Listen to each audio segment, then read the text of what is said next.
Insyaallah, insyaallah, insyaallah.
والسلام الدنيا ثلاثة أيام يوم مضى لا يبقى عيش ويوم لا تبقى ويوم أنت فيه مؤمن صدق الله العظيم وصدق رسول الله صلى الله عليه وسلم.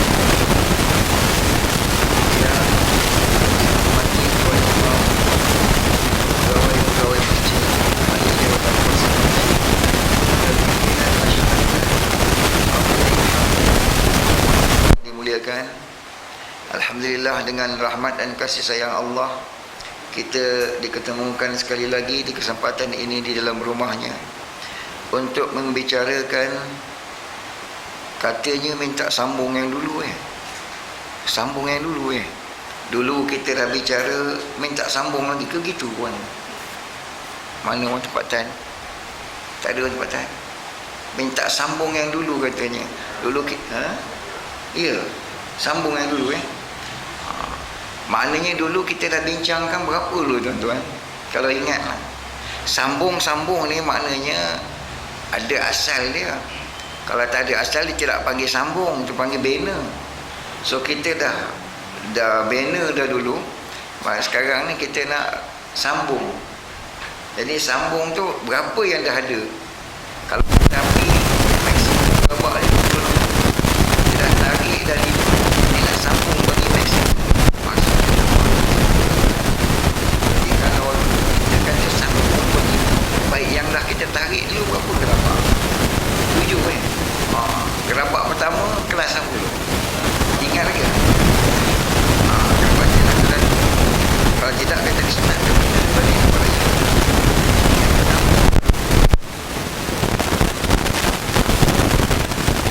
satu orang yang tak boleh patut bayar, satu ingat lain tak bayar, maksudnya itu ada. Mula-mula kita bicarakan tentang kalimah, iaitu yang tuan-tuan minta. Sebenarnya saya tajuk ni tak berapa minat saya sebenarnya. Tajuk ni tajuk yang paling saya tak minat. Banyak-banyak tajuk di muka kepala saya untuk dibincangkan, inilah tajuk jujur saya cakap yang paling saya tak minat. Tetapi oleh kerana menunaikan hak tuan-tuan, menunaikan hak tuan-tuan dan permintaan, saya bicarakan. Tapi kalau dia cakaplah apa nak cakap, saya tak akan cakap perkara ini.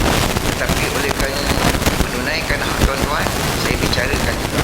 Dulu kita bicarakan tentang perbezaan antara Sunni Syiah, dan perbezaan itu yang kita bincangkan berdasarkan apa yang terdapat di dalam kitab mereka Dan yang paling utama yang saya bawa dahulu ialah daripada Syiah aliran Imamiyah, Isna' Syairah. Bagaimanapun apa yang ada pada hari ini, dan kenapa saya sentuh melalui Imamiyah, kerana beberapa faktor. Faktor yang nombor satunya, saya belajar Syiah, dan Syiah yang saya belajar itu kitab-kitab adalah kitab-kitab Imamiyah. Kedua, Imamiyah adalah merupakan Syiah yang mendominasi semua Syiah-Syiah lain yang ada di atas muka bumi ini. Dan ketiga, Syiah Imamiyah adalah merupakan marjak kepada semua Syiah-Syiah yang lain. Jadi asas kepada Syiah adalah Syiah Imamiyah. Yang lain itu semua akan kembali kepada Imamiyah juga. Dan yang keempat, boleh dikatakan hampir keseluruhan Syiah yang ada di muka bumi ini dapat saya lihat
janganlah kamu menjadi dari kalangan orang-orang musyrikin, orang-orang yang memecah belahkan agama mereka, dan adalah mereka itu beberapa golongan Syiah, dan setiap kumpulan berbangga-bangga dengan apa yang ada pada mereka.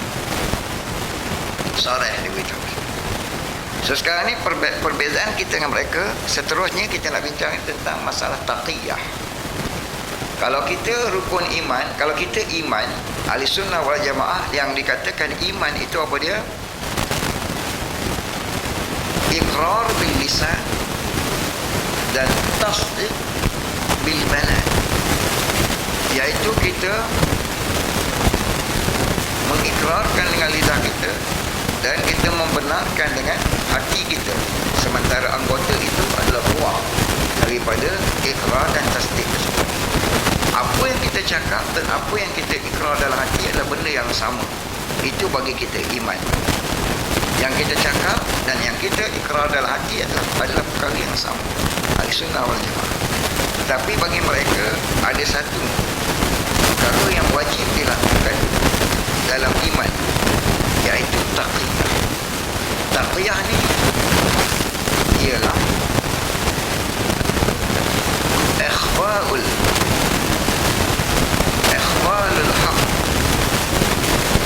muamalatun nas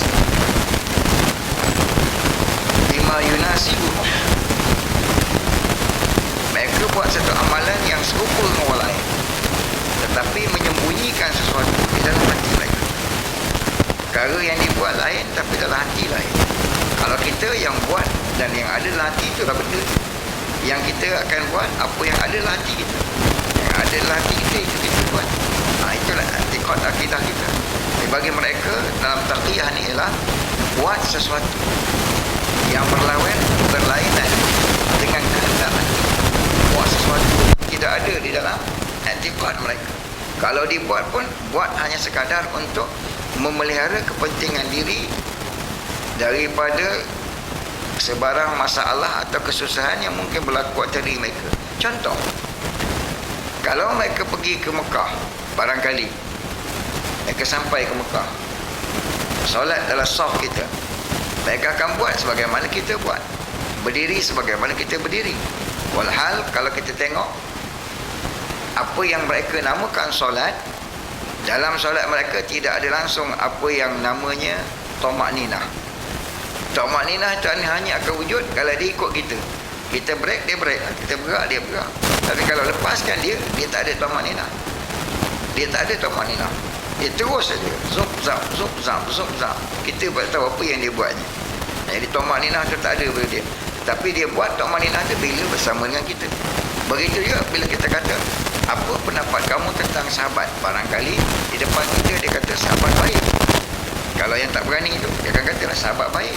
Sebaliknya bila berada di majlis dia, kalau kita tanya mana-mana mula dia, apa pandangan kamu tentang sahabat? Dia kata kita tak payah gaduh-gaduh lah, kita ni saudara mara, kita ni Islam, sama-sama Islam, sama-sama mara. Habis, baik apa pendapat kamu tentang sahabat? Mereka orang terdahulu, orang yang dah mendahului kita, mereka telah dapat apa yang mereka buat. Dia pusing. Tapi duduklah majlis dia, solid semua orang dia di masjid, di tempat ibadat dia. Dia akan kutuk dan dia akan keluarkan perkataan-perkataan yang sampai musyawarah takbirkan sahabat. Ini jelas kalau kita lihat kitab mereka yang saya sebutkan dulu, Usul Kafi, kitab mereka yang paling utama. Usul Kafi juzuk yang ke-8 pasal 245 secara sarah disebut di sini bahawa bila wafat Nabi sallallahu alaihi wasallam, semua sahabat-sahabat telah pun mereka telah sahabat-sahabat telah pun. Jadi kecuali 3 orang, Aswad bin Aswad radhiyallahu anhu, Salman Farsi radhiyallahu anhu, dan Muaz bin Jabal radhiyallahu anhu, Abu Zal al-Ghifari radhiyallahu anhu. Yang lain mereka kata semua murtad.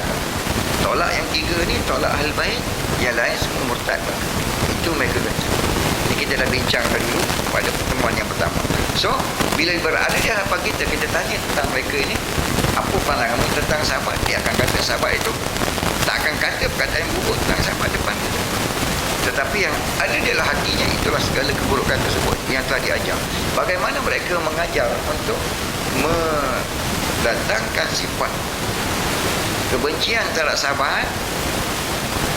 Kalau ada di kalangan kita, barangkali sebelum tidur, dia nak tidurkan anak kecil dia, dia akan bercerita dengan anak. Malam ni cerita kisah Khalid bin Walid radhiyallahu anhu, contoh, sampai dia tidur budak. Besok cerita kisah Hamzah radhiyallahu anhu sampai dia tidur pula. Lusa pula cerita tentang Talhah bin Zubair sampai dia tidur anak. Ada setengah orang buat macam tu untuk tidurkan anak dia, bawa cerita sahabat-sahabat. Tetapi apa yang mereka buat di rumah mereka, ini anak Syiah yang berkongsi kehidupan dia dengan saya, anak kepada seorang Syiah yang berkongsi kehidupannya dengan saya. Dan Syiah tu pula bukan Syiah luar negara, Syiah di Malaysia ni, seorang profesor pensyarah di sebuah universiti. Dia kata ayah kami tiap-tiap malam dudukkan kami sebelum tidur akan cerita tentang maki hamun terhadap Umar radhiyallahu taala. Tujuannya supaya masuk dalam kepala kami ini kebencian terhadap mereka. Dia akan cerita maki hamun Umar radhiyallahu taala, Uthman radhiyallahu taala, Abu Bakar radhiyallahu taala, hari-hari. Tetapi alhamdulillah dengan izin Allah, walaupun itu dia punya usaha dia, sehingga hari ini seorang pun tak terkesan. Isterinya sehingga meninggal dunia tak terkesan dengan dia. Anaknya sehinggalah melanjutkan pelajaran ke sekarang ni ke dah grade pun dah jadi doktor pun tak terkesan dengan usaha yang dia buat. Sebab bila nur itu Allah campakkan dalam hati, maka Allah Ta'ala akan pelihara. Bila nur itu Allah cabut tarik, walaupun dia daripada masjid kita keluar pergi kepada mereka. Sebab itu pentingnya kita berdoa dan mengharap kepada Allah setiap hari agar Allah Ta'ala pelihara iman kita, pelihara agama kita. Kerana Allah Ta'ala boleh beri, siapa yang dia nak beri boleh cabut, dari siapa yang nak dia cabut. Itulah diberitahu kepada kita tuntutan beriman itu bainal khauf wal raja, antara takut dan harap kita beriman. Maka itu perbezaan kita seterusnya antara kita dengan mereka, taqiyah. Kita buat semua benda, apa yang kita cakap dan apa yang kita i'tiqad dalam hati adalah sama, tak ada beza. Tapi mereka ada peruntukan khas. Kita boleh cakap sesuatu yang bertentangan dengan apa yang ada dalam akidah kita. Sebab itu di dalam agama kita ada perkara itu azimah dan ada perkara itu rukhsah. Azimah yang paling utama. Rukhsah adalah kebenaran, kelonggaran yang diberikan bila mana terpaksa. Contoh, satu orang itu ditawan di dalam peperangan. Sahabat sendiri berlaku pada mereka. Ditawan dalam peperangan. Abdullah bin Huzafah radhiyallahu ta'ala ditangkap oleh tentera Rom. Bila ditangkap jadi tawanan, maka tentera Rom paksa dia, kamu tawarkan kepadanya untuk tinggalkan agama dan diberi ganti untuk menjadi gubernur dalam satu wilayah yang begitu subur dan luas di Syam. Dia tolak. Seterusnya dia bagi tawaran-tawaran lain, dia tolak.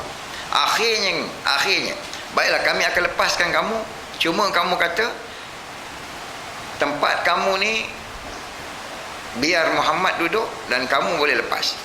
Biar Muhammad yang kena ikat. Padahal tak kena ikat apa, cakap tu je, Muhammad yang kena ikat, engkau lepas. Itu pun dia tidak cakap. Walhal untuk selamatkan diri, masa itu boleh cakap, rukhsah di situ. Tetapi dia tetap berpegang pada azimah, bahawa tidak akan mengatakan sesuatu tentang Rasulullah SAW yang tidak baik. Walhal di situ ada rukhsah, tetapi berlainan dengan mereka. Mereka tak payah terdesak macam itu. Awal-awal lagi telah diperuntukkan setiap orang itu boleh melakukan taqiyah, dan taqiyah satu tuntutan, satu amalan yang mulia dalam akidah mereka. Antara perkara yang diajar oleh ahli bait alaihi wassalatu wassalam, itu kod dia lah. Tetapi mana ada ahli bait alaihi wassalatu wassalam yang ajar begitu? Mana ada imam keturunan Nabi sallallahu alaihi wasallam yang ajar perkara seperti itu? Ini adalah rekaan dan tahqiq yang mereka adakan. Ini perbezaan antara kita dengan mereka dalam masalah taqiyah, iaitu menyembunyikan sesuatu di dalam hati dan dizahirkan sesuatu yang bertentangan dengan apa yang ada dalam hati untuk sebab sesuatu kepentingan dan sesuatu tujuan yang zahir yang mereka lakukan. Ini beza antara kita dengan mereka. Nombor berapa dah tuan-tuan? 8 dah lah. 7 dah sudah dulu. Ini yang ke-8. Ini nak tanya balik lepas ni kan? Kalau tak ingat ulang balik ni. Dalam masalah taqiyah. Seterusnya, perbezaan antara kita dengan mereka dalam masalah imam.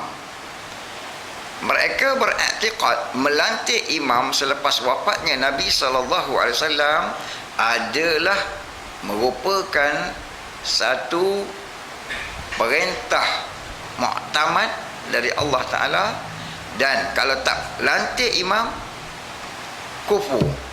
Lantik tetapi bukan lantik orang telah ditetapkan, juga kufur.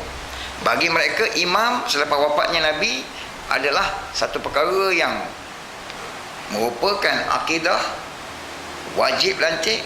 Kita pun kata wajib lantik, tapi dia akidah wajib lantik, dan orang yang tak dilantik mesti orang yang telah ditentukan. Siapa dia? Yang mereka kata itulah, mereka sebut tu. Bagi kita ahli sunnah wal jamaah, dalam melantik khalifah atau imam selepas wafatnya Nabi SAW bukan urusan akidah, tetapi ia adalah urusan siasah, perkara siasah, amrun siasiyun, bukan perkara akidah. Melantik imam khalifah selepas Rasulullah adalah perkara siasah bagi kita. Bagi mereka ini perkara akidah. Baik itu kalau tak lantik pun bukan lantik orang yang berkenaan, maka kafir. Atas asas inilah mereka telah mentakfirkan Abu Bakar, Omar, Osman dan sahabat-sahabat yang lain kerana mereka pertamanya melantik Abu Bakar radhiyallahu taala anhu. Bila dilantik Abu Bakar radhiyallahu anhu, yang lain semua baiat. Baik itu dikata kafir. Nauzubillah min zalik. Kemudian dilantik pula Umar. Tidak lantik Ali. Maka sekali lagi Ali tidak dilantik, maka Abu Bakar, Umar pula dikatakan kafir. Sahabat lagi kafir sebab membaiat. Setelah itu dilantik pula Osman. Tak lantik ke? Tidak lantik juga Ali. Lagi kafir. Sahabat-sahabat pula membaiatnya. Selagi itu mereka masih kafir dan terus semakin kafir. Jadi itulah alasan mereka takfirkan sahabat radhiyallahu ta'ala anhu. Ajma'in berpunca daripada tidak melantik Ali radhiyallahu anhu. Sebab bagi mereka wafat Rasulullah wajib melantik imam, dan imam yang wajib dilantik itu adalah Ali. Itu akidah, itu tauhid, itu rukun agama kata mereka. Jadi sedangkan kita kata tidak. Ia ada beberapa petanda dan petunjuk yang menganjurkan dan mengutamakan untuk dilantik Abu Bakar radhiyallahu taala selepas Rasul sallallahu alaihi wasallam. Tetapi itu adalah merupakan perkara ijtihadi dan perkara siasah. Ijtihad yang disokong oleh dalil-dalil yang cukup banyak. Malahan ijma' para sahabat keseluruhannya menerima Abu Bakar radhiyallahu ta'ala adalah merupakan satu hujah yang paling sempurna, yang tidak perlu dah dicari hujah lain untuk meletakkan keutamaan Abu Bakar radhiyallahu ta'ala sebagai khalifah. Kesepakatan seluruh sahabat menerima Abu Bakar radhiyallahu ta'ala sebagai khalifah itu adalah merupakan hujah. Tak payah kata apa dah, tak payah dah cari dalil lain, tak payah cari hujah lain dah. Dengan menerimanya seluruh sahabat Abu Bakar radhiyallahu anhu sebagai khalifah, itulah hujah. Dan mereka kata tidak, mesti kena lantik Ali. Tak lantik Ali kufur, lantik khalifah wajib, dan lantik khalifah itu pula mesti Ali. Kalau tidak kufur. Itu kita kata tidak begitu. Ia bukan satu keputusan yang telah ditetapkan oleh Allah SWT sebagai melantik khalifah, dan khalifah itu mestinya Ali. Itulah pegangan kita ahli sunnah wal jamaah, dan ini menjadikan perbezaan antara kita dengan mereka dalam masalah ini, perbezaan timur dan barat, pagi dengan petang, langit dengan bumi. Bahawa masalah khilafah adalah diberikan kepada Ali radhiyallahu anhu, dan hujah cukup sempurna mengatakan bahawa ini bukan datang daripada ahli bait. Apabila Al-Hasan radhiyallahu ta'ala anhu, iaitu anak kepada Ali radhiyallahu anhu, berada di dalam keadaan sakit, hampir meninggal dunia setelah diracun, beliau berpesan kepada adiknya Al-Husain. Dia kata, ketika wafatnya Rasulullah sallallahu alaihi wasallam, aku menjangkakan barangkali ayah kita dilantik sebagai khalifah, tetapi ternyata Allah Ta'ala tidak mahu yang itu. Yang dilantik adalah Abu Bakar. Kemudian bila Abu Bakar meninggal dunia, aku menjangkakan ayah kita akan menggantikan tempatnya. Ternyata Allah Ta'ala tidak berkehendak yang itu, digantikan Umar. Kemudian bila Umar meninggal dunia, aku menjangkakan ayah kita akan jadi khalifah. Ternyata Allah Ta'ala tidak menginginkan yang itu. Yang dilantik adalah Osman. Setelah itu, ayah kita telah diberikan jawatan tersebut. Tetapi bila mana jawatan itu diberi kepadanya, ternyata jawatan itu telah dirampas daripadanya. Lalu aku telah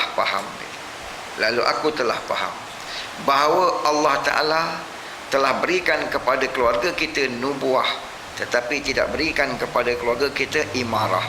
Oleh kerana itu, janganlah engkau memburu imarah itu, kerana kita adalah keluarga yang diberikan kepadanya nubuah. Maksudnya meneruskan perjuangan baginda sallallahu alaihi wasallam untuk melangsungkan dakwah dan seruan baginda sallallahu alaihi wasallam kepada umat. Tetapi dalam masalah khilafah itu, serahkan kepada orang lain, tidak perlu kita mengharapkannya. Kerana itulah Al-Hasan radhiyallahu ta'ala anhu dengan rela hati tanpa digagahi dan dipaksa oleh siapa-siapa menyerahkan jawatannya kepada Muawiyah radhiyallahu ta'ala anhu, sehingga bersatu seluruh umat pada tahun tersebut dengan satu khalifah dengan tidak ada sebarang pertelingkahan antara mereka. Kalaulah seandainya i'tiqad mengatakan imamah itu perkara yang wajib dipegang dan lantik khalifah mestilah orang-orang yang tadi sebutkan, bermula dengan Ali, lepas tu Al-Hasan, lepas tu Al-Husain, lepas tu Zainal Abidin, lepas tu Ja'far Sadiq, Ali Baqir, Muhammad Naqi, Ali Taqi, Muhammad Ridha, hingga kepada Hasan Al-Askari. Kalau itu sebagaimana mereka i'tiqadkan, inilah rentetan a'immah yang mesti dilantik, wajib dilantik, tidak ada yang lain boleh dilantik selepas itu, nescaya Al-Hasan radhiyallahu anhu tidak akan menyerahkan jawatannya itu kepada Muawiyah radhiyallahu anhu. Tetapi beliau telah menyerahkan dengan rela hati tanpa dianjurkan oleh sesiapa, tanpa dipaksa oleh mana-mana pihak, tanpa disuruh oleh mana-mana orang, dengan sendirinya menyerahkan jawatan itu. Berarti dia beriktikad bahawa perkara ini boleh diberi dan diambil kepada siapa dan dari siapa. Ia bukan satu perkara yang muktamad, yang sebagaimana yang telah ditentukan Allah. Al-Quran begitu-begitulah, tak boleh diubah. Sembahyang begitu-begitulah, tak boleh diubah. Zakat begitu-begitulah, tak boleh diubah. Amrun tasyri'iyyun, tetapi dia tidak melihat itu sebagai amrun tasyri'iyyun. Dia hanya melihat satu perkara sebagai perkara siasiyun yang boleh secara fleksibel boleh ditukar, diambil, diberi kepada siapa yang munasib untuk diambil, diberi kepadanya. Tidak seperti mana i'tiqad mereka. Mereka kata ini adalah rukun agama. Rukun agama tak boleh ubah. Kalaulah Al-Hasan radhiyallahu anhu beriktikad sebagaimana i'tiqad yang mereka dakwa itu, mustahil Al-Hasan radhiyallahu anhu menyerahkan jawatannya itu kepada Muawiyah radhiyallahu anhu. Apa yang berlaku ini sendiri secara jelas membatalkan pegangan dan i'tiqad yang mereka junjung, yang disandarkan kepada ahli bait dan keturunan Nabi sallallahu alaihi wasallam, kerana apa yang dibuat oleh keturunan baginda sallallahu alaihi wasallam berlawanan dengan apa yang mereka buat. Selepas daripada itu, bila mana Yazid mewarisi khilafah daripada bapanya Muawiyah radhiyallahu anhu, mereka kata ketika itu yang jadi khalifah sepatutnya Zainal Abidin, anak kepada Al-Husain radhiyallahu anhuma. Tetapi Zainal Abidin tanpa dipaksa oleh siapa-siapa, yang dikatakan oleh Syiah dia adalah imam yang sepatutnya, Zainal Abidin radhiyallahu anhu sendiri membaiat Yazid sebagai khalifah pada ketika itu. Kalaulah i'tiqad Zainal Abidin khalifah mesti ahli bait dan jawatan itu mesti dia yang pegang sebagaimana i'tiqad Syiah, selepas Ali adalah Hasan, lepas Hasan adalah Husain, lepas Husain adalah Zainal Abidin, tentu dia akan menuntut jawatan itu. Paling tidak pun dia tidak akan baiat kepada khalifah yang ada, tetapi dia datang dengan sendiri tanpa dipaksa oleh siapa-siapa membaiat Yazid bin Muawiyah. Dan cerita ni bukan saja dalam kitab kita, kitab Ahli Sunnah wal Jamaah. Dalam kitab mereka pun dicatatkan perkara ni, pembaiatan yang dilakukan oleh Yazid bin Zainal Abidin terhadap Muawiyah, terhadap Yazid bin Muawiyah. Jadi atas alasan apa? Apakah taqiyah? Mereka kata itu taqiyah. Baik, kalau taqiyah, atas alasan apakah Zainal Abidin perlu bertaqiyah? Apa perlunya dia bertaqiyah di situ untuk membaiat Yazid? Jadi di sini jelas menunjukkan kebatilan apa yang mereka dakwa atas urusan imamah, bahawa ia adalah perkara yang telah muktamad, yang tak boleh diubah, yang tak boleh diberi kepada orang lain kecuali orang-orang ini. Dan kita kata tidak, itu adalah perkara siasat yang mana atas musyawarah dan ijtihad para sahabat dan orang yang datang selepas pada mereka dalam melantik siapakah yang akan meneraju kepimpinan umat pada satu-satu masa itu. Berapa dah setakat ini tuan-tuan perbezaan kita dengan mereka? Ada kata 8, ada kata 9. Yang sebenarnya berapa ya? 9. Baik, yang ke-8 tadi apa? Masalah taqiyah. Yang ke-9 masalah apa? Imamah. Yang ke-10, perbezaan antara kita dengan mereka dalam masalah mut'ah. Mut'ah. Allah Ta'ala bagi tahu fankihu ma taba lakum minan nisa basna wa sulasa wa ruba'. Kahwinilah wanita-wanita yang baik bagi kamu. Sama ada kahwin 2, kahwin 3 atau kahwin 4. Allah bagi tahu. Allah suruh kahwin. Mut'ah dia bukan kahwin.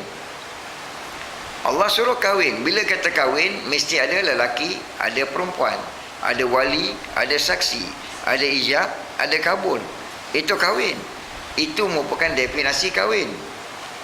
Jadi Allah suruh kahwin. Baginda juga suruh kahwin. Ya ma'asyaras syabab, man istata'a minkumul ba'ah falyatazawwaju.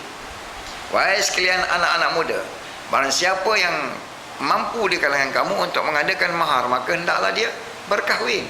Baginda suruh kahwin. Bila kata kahwin, mesti kena ada pasangan. Bila ada kahwin, mesti ada tujuan. Apa tujuan kahwin itu? 2 tujuan utama.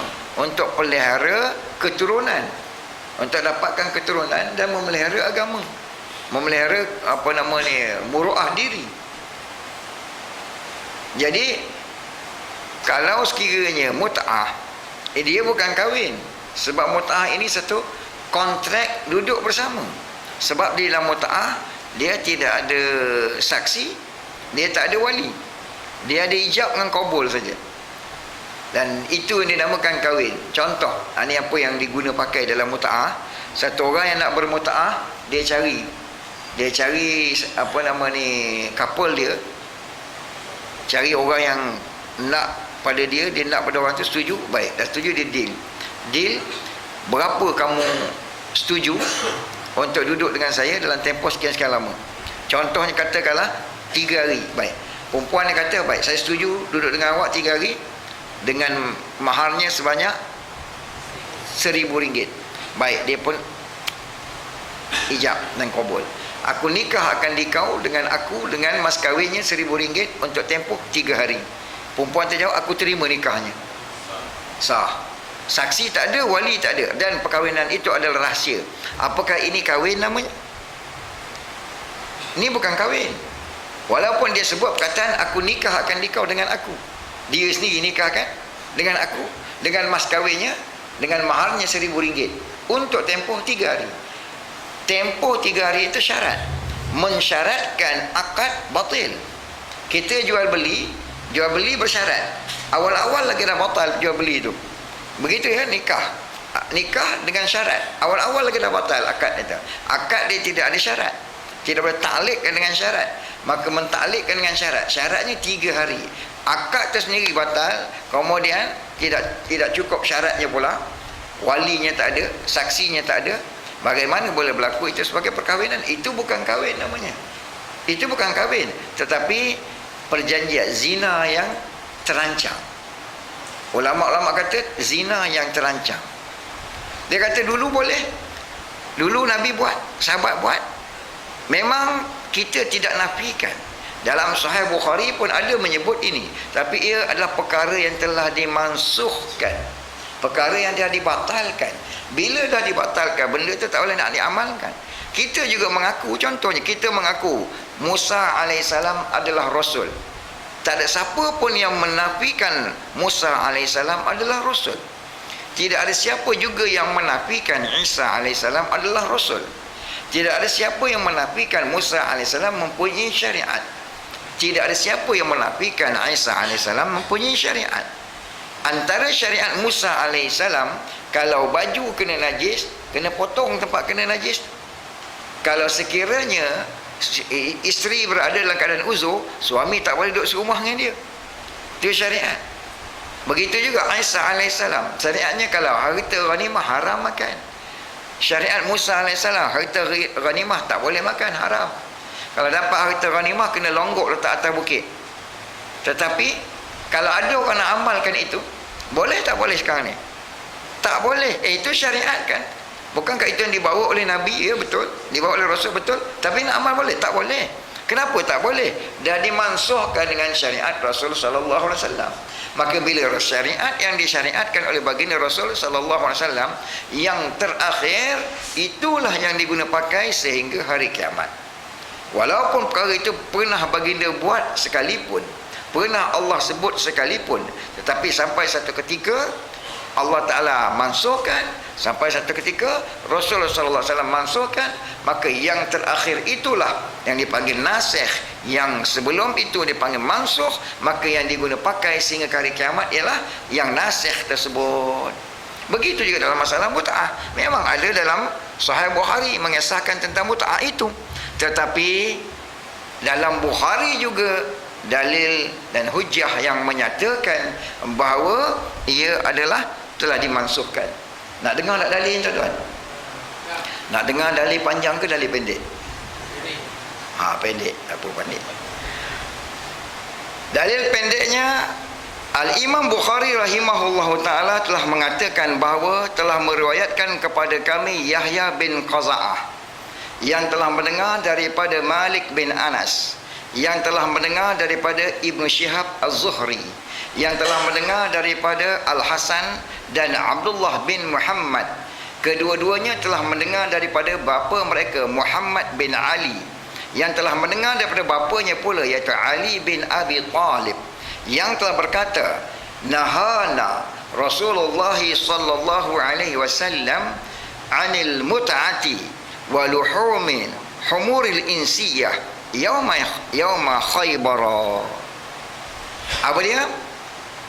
Imam Al-Bukhari telah meriwayatkan daripada Yahya bin Qaza'ah, yang mana telah menerima riwayat daripada Anas bin Malik bin Anas, itu Imam Malik. Imam Malik telah mendengar riwayat ini daripada Ibnu Syihab Az-Zuhri.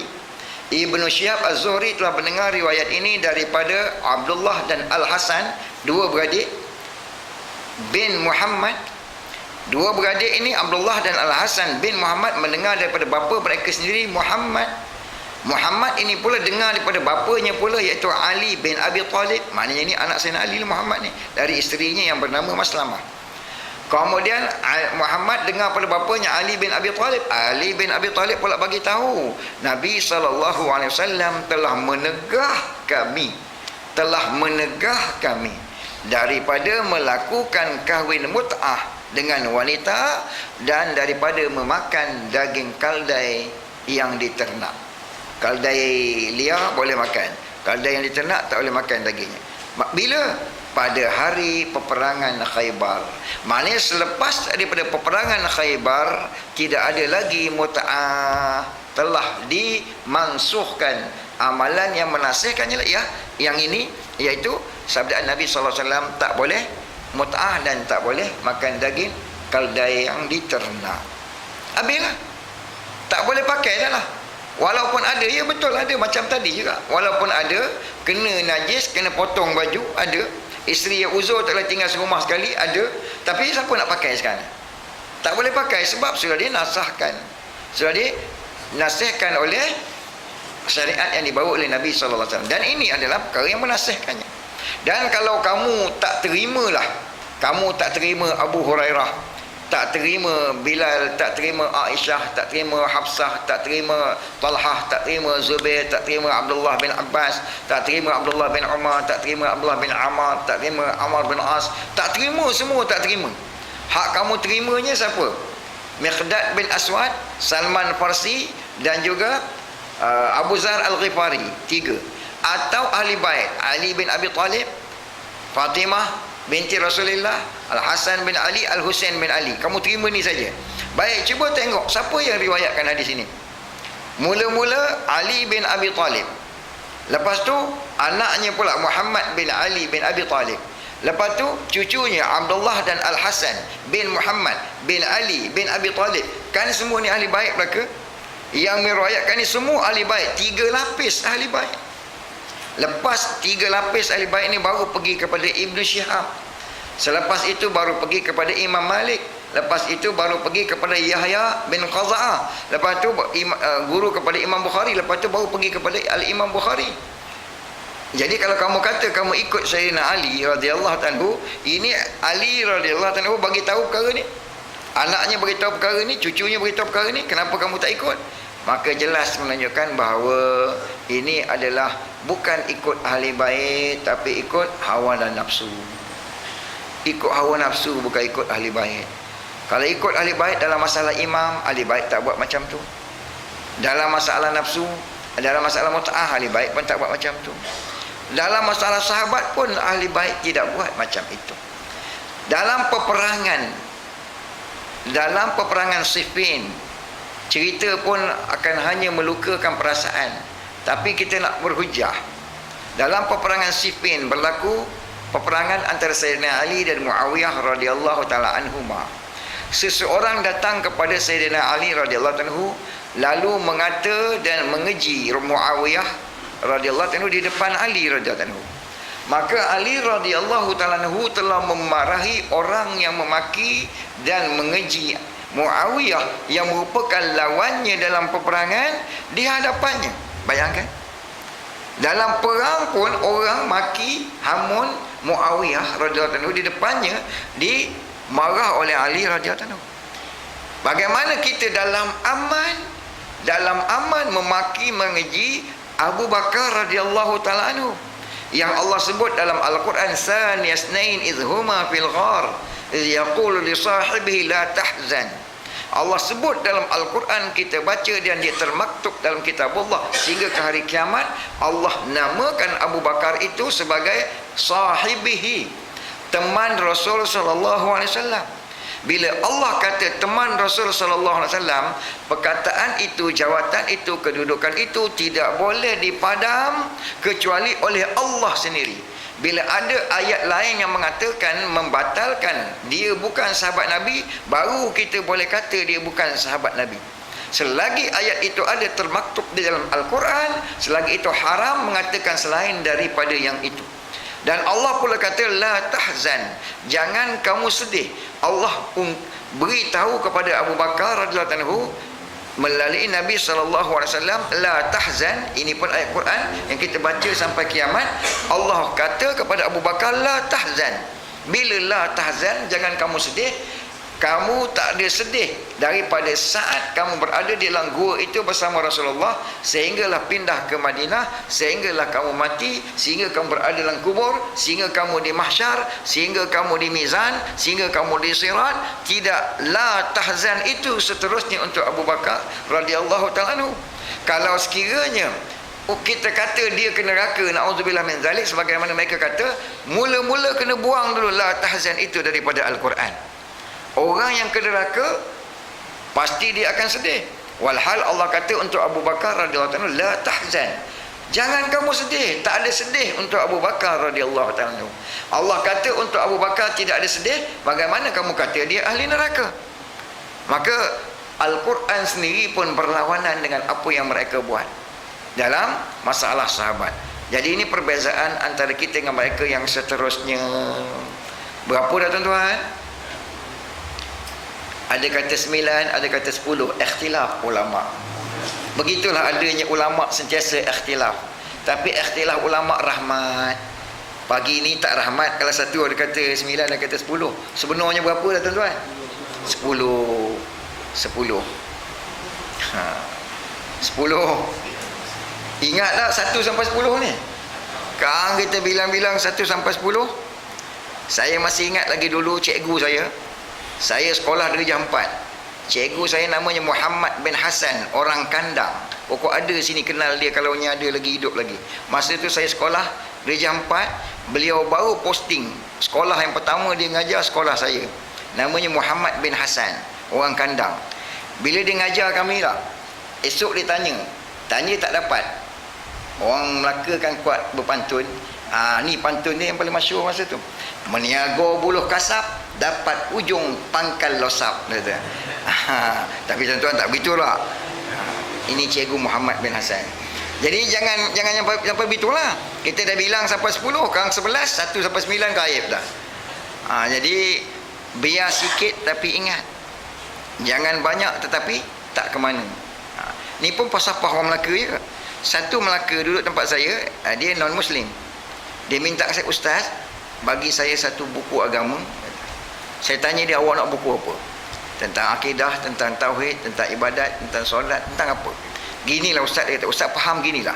Saya ni, dia kata, paling bodoh, paling tak pandai, paling tak tahu. 0, kosong. Apa yang sesuai untuk orang macam tu, dia kata. Ustaz bagi buku macam tu, dia kata. Saya pun bagilah dia satu buku kecil, nipis je.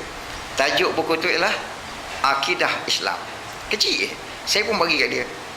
Lepas 2 minggu saya tanya lagi. Saya tanya, "Bang, dah habis dah baca buku tu?"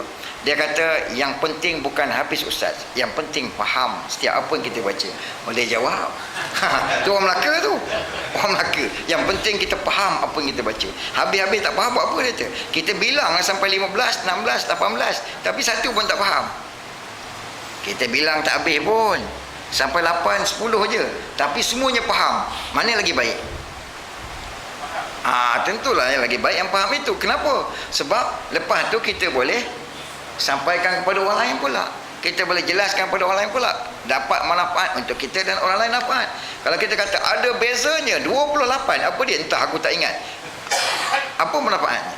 Ada bezanya 28, tapi aku tahu 5 je. 5 tu manfaatnya. Yang 5 tu manfaatnya. Jadi itu perbezaannya. Seterusnya beza antara kita dengan mereka ialah kita kata permukaan bumi yang paling mulia. Apa dia permukaan bumi yang paling mulia, tuan-tuan? Di mana? Di mana letaknya permukaan bumi yang paling mulia? Menurut Ahli Sunnah wal Jamaah. Menurut Ahli Sunnah wal Jamaah, ma'azam, kebanyakan mereka mengatakan permukaan bumi yang paling mulia ialah tanah yang berdempil dengan tubuh Nabi SAW di dalam raudah baginda itu. Hak ni paling mulia. Lepas itu barulah permukaan Kaabah. Lepas itu tanah haram. Lepas tu Madinah. Lepas tu Baitul Maqdis. Dan lepas itu masjid-masjid yang ada di seluruh dunia. Nombor 1, tanah yang berdempil dengan tubuh Nabi SAW. Kedua, Kaabatullah dan Masjid Haram. Ketiga, Masjid Nabawi. Keempat, Baitul Maqdis. Dan kelima, masjid yang ada seluruh dunia, termasuklah masjid kita ni. Mulia. Ni 1, 2, 3, 4. Bagi mereka, tanah yang paling mulia atas muka bumi ni lebih mulia daripada Baitul Maqdis, lebih mulia daripada Masjid Nabawi, lebih mulia daripada Masjid Haram, lebih mulia daripada tanah yang bersentuh dengan tubuh Nabi, lebih mulia daripada Buqatul Kaabah, lebih mulia, malah dalam kitab mereka sebut lebih mulia daripada Arash Mu'alla. Lebih mulia. Tanah di mana? Tanah Karbala. Ini beza kita dengan mereka. Dia kata tanah yang paling mulia tanah Karbala. Itu sebabnya mengapa bila dia semayang, dia namalah semayang, tapi itu bukan semayang namanya. Namanya lapas semayang. Bila dia semayang, dia ambil batu Karbala letak sujud situ. Kerana hanya Karbala saja tempat yang layak disujud. Sedangkan Allah Ta'ala jadikan untuk umat ini syariatnya, Allah jadikan seluruh muka bumi ini tempat sujud kepada mereka. Hak yang boleh sujud satu tempatnya saja ni, ini adalah syariat Nabi-Nabi terdahulu. Boleh sujud satu tempat saja, tak boleh sebarang tempat. Syariat Musa AS boleh sujud tempat-tempat tertentu saja. Tapi kita mana-mana boleh Allahu Akbar semayang, mana-mana boleh sujud.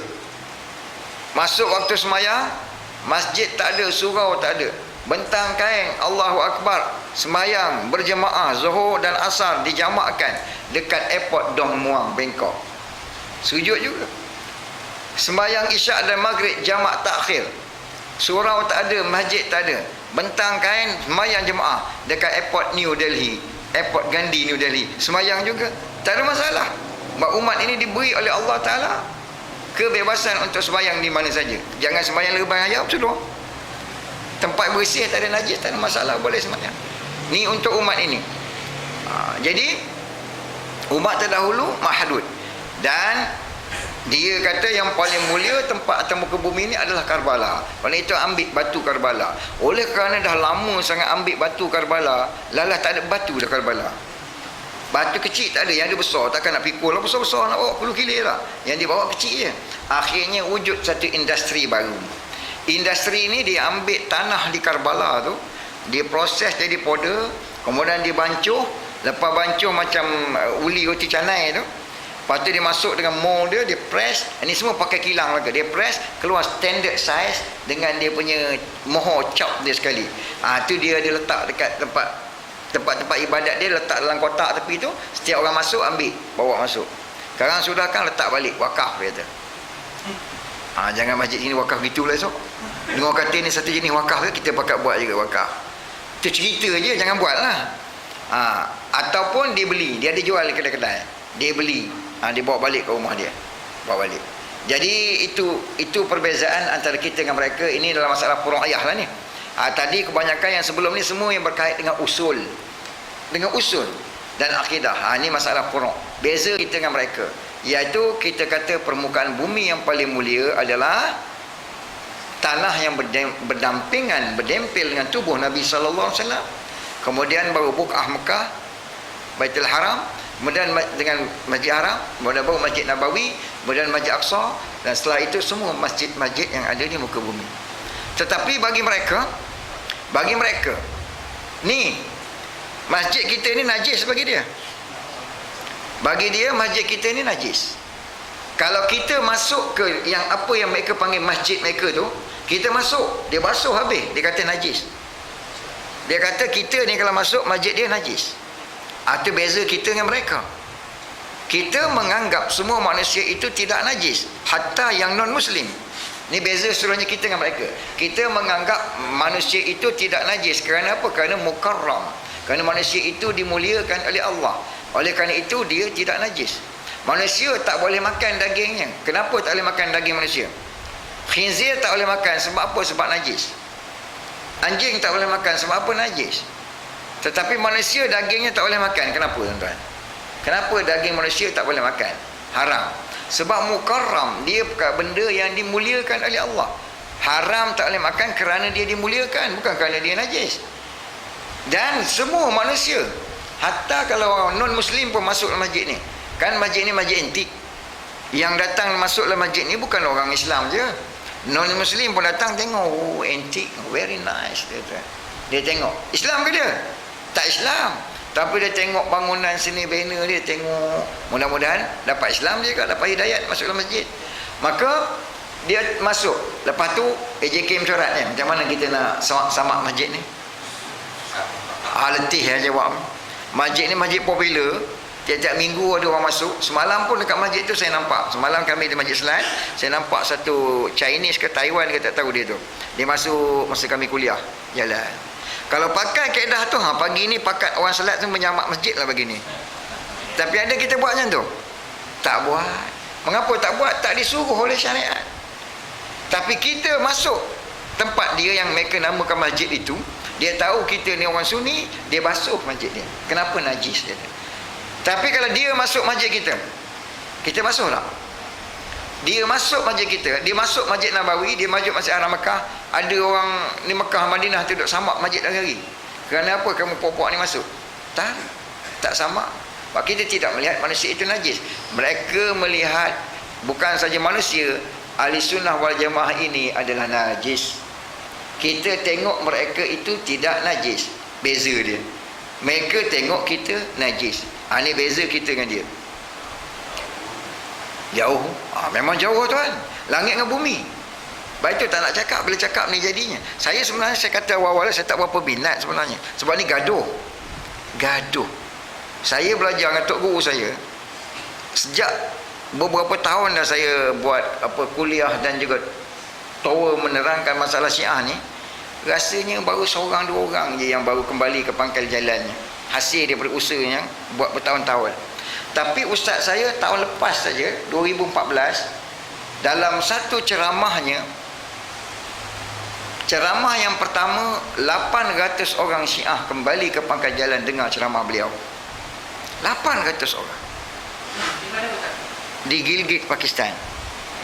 Kemudian ceramah yang kali kedua, 600 orang Syiah kembali kepada pangkal jalan dengar ceramah beliau. Kalau tuan nak dengar, nak tahu ustaz saya ni, tuan-tuan buka YouTube, tulis Maulana Tariq Jamil. Tuan-tuan terus sana Maulana Tariq Jamil, dia ada bahasa Inggeris, dia kadang-kadang dia ada bagi ceramah bahasa Inggeris, kadang-kadang bahasa Arab, tapi kebanyakannya bahasa Urdu. Kalau tuan-tuan faham bahasa Urdu, baguslah. Kalau tak faham, tengok je lah. Kalau Hindustan tuan-tuan boleh tengok, tak faham, apa salahnya dengan orang cakap agama? Dia selalu cakap antara Allah ke qasam, agar asman lohah banjai, zamin lohah banjai, आसमान से एक कतरा पानी नहीं निकलते और ज़मीन से एक कतरा बीच नहीं निकलते, लेकिन मेरा खुदा ने कहा मेरा बंदे के लिए रिज़्क होता है. Faham tak tuan-tuan? Aha. Tapi sedap tak dengar? Dengar je lah, dengar. Dia cakap dengar, tak apa. Dengar saja. Quran pun kita tak faham. Faham ke tidak? Faham tak? Tadi imam baca ayat apa? Kita faham tak? Wasiqal ladzina kafaru ila jahannam zumara hatta idza ja'uha futihat abwabuha wa qala lahum khazanatuha alam ya'tikum rusulun. Faham tak? Diiring orang-orang yang kafir itu ke arah neraka Allah secara berbondong-bondong,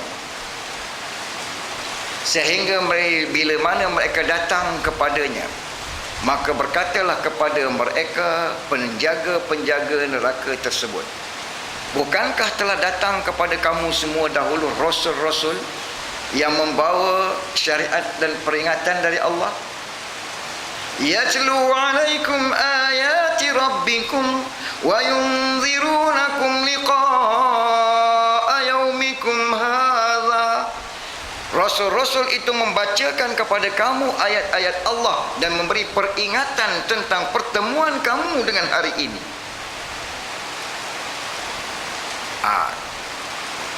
Qalu bala. Mereka berkata, bahkan memang ada rasul-rasul datang bacakan kepada kami ayat-ayat. Memang ada rasul-rasul datang menjelaskan kepada kami tentang agama, tentang akhirat, tentang pertemuan kami dengan Allah pada hari ini. Tetapi Allah kata apa? Walakin haqqat kalimatul azabi 'alal kafirin.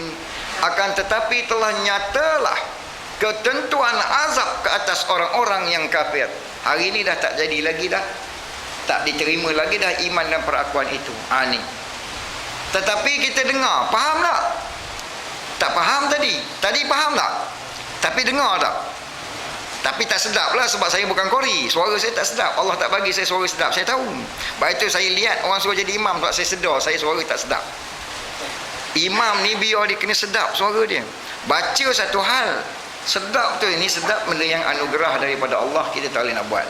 Rupa kita, suara kita, semua tu dia tak berubah. Allah bagi begitu-begitulah. Kita tak boleh nak ubah. Baik tu kita boleh kenal orang. Hikmah dia Allah buat begitu. Nah, muka buat tak berubah. Kita jumpa sekali tahun 73. Macam baru ni saya ceramah tak? Saya berpisah dengan sahabat saya tahun 83. Tak, bukan, 79. Saya berpisah dengan sahabat saya tahun 79. Tiba-tiba 2014 jumpa pula dalam ceramah. Lepas ceramah dia datang. Dia kata, kenal tak saya? Datang-datang tanya, kenal tak saya? Berpisah tahun 79. Masa tu remaja lagi. Tahun 79. Dah berapa tahun? 40 tahun. Berapa tahun? 80, 36 tahun tak jumpa. 36 tahun tak jumpa, tiba-tiba datang tanya, kenal tak saya? Tengok atas, tengok bawah, tengok atas, tengok bawah, masuk dalam komputer, trace balik, tengok dalam data, reverse. Oh, kamu Abdul Razak bin Hussein dari Kampung Melayu Jara, Kuala Sentul, Maran, Pahang. Betul? Dia pun peluk menangis. Masya Allah, kau kenal aku. Dia kata. Sebab apa kenal? Sebab muka tu tak berubah. Dulu budak, sekarang tua, tapi tak berubah. Beza dia budak dengan tua je. Begitu juga kita tak nampak orang. Muka tak nampak, dengar suara. Kadang-kadang orang telefon lah. Assalamualaikum Ustaz. Waalaikumsalam. Hantar di mana? Kenal ke ni? Dia kata kenal. Siapa dia? Pulan bin Pulan. Macam mana kenal? Suara tu. Suara kan bercakap dengan suara. Suara tu kenal. Kita kenal suara orang. Jadi itu hikmahnya Allah buat suara tu tak berubah. Dan Allah buat hikmah, ada pula rupa tu comel. Ada rupa tu lawa. Tak ada comel, tak ada tak lawa. Comel dan lawa. Ada comel, ada lawa. Maka suara pun begitu, Allah bagi. Baik, cerita lain buat lepasnya gitu ya. Sebab saya tengok kalau tak gitu tuan tidur. Bagi banyak-banyak pun kalau tidur tak jadi juga. Jadi itu beza antara kita dengan mereka. Berapa tuan-tuan? 11 tau. Banyak dah 11 ni. Inni ra'aitu ahada asyara kaukaba. Aku melihat 11 planet, kata Yusuf AS. Sama banyak dengan planet yang dilihat oleh Yusuf AS lah. 11. Jadi sumber hidayat 11 kalau tuan ingat. Seterusnya beza antara kita dengan mereka, kita pegang Allah Ta'ala kata apa dia? Man qatala mu'minan muta'ammidan fajaza'uhu jahannam. Barang siapa yang membunuh orang-orang yang beriman dengan sengaja, maka balasan untuknya adalah neraka jahannam. Mereka kekal di dalamnya. Kita pegang ni lah. Kita pegang sungguh-sungguh, siapa bunuh orang yang beriman, maka balasan untuknya neraka jahannam, kekal dalamnya. Bunuh dengan sengaja. Itu pegangan kita lah. Tetapi mereka kata apa? Siapa bunuh orang Sunni seorang, dapat pahala Sayyidina Husin. Bunuh 2 orang, dapat pahala Sayyidina Hasan. Bunuh 3 orang, dapat pahala Ali bin Abi Talib. Bunuh 4 orang, dapat pahala Rasulullah sallallahu alaihi wasallam. Sebab tu dia bunuh. Dia kira berapa pahala. Satu orang datang bertanya kepada marja' mereka di Iraq. Dia kata, aku telah bunuh 10 orang Amerika. Aku telah bunuh 10 orang Sunni dan 1 orang Amerika. Sorry. Dia tanya soalan. Aku telah bunuh 10 orang Sunni dan 1 orang Amerika. Dalam 2 ni dia kata yang mana berdosa?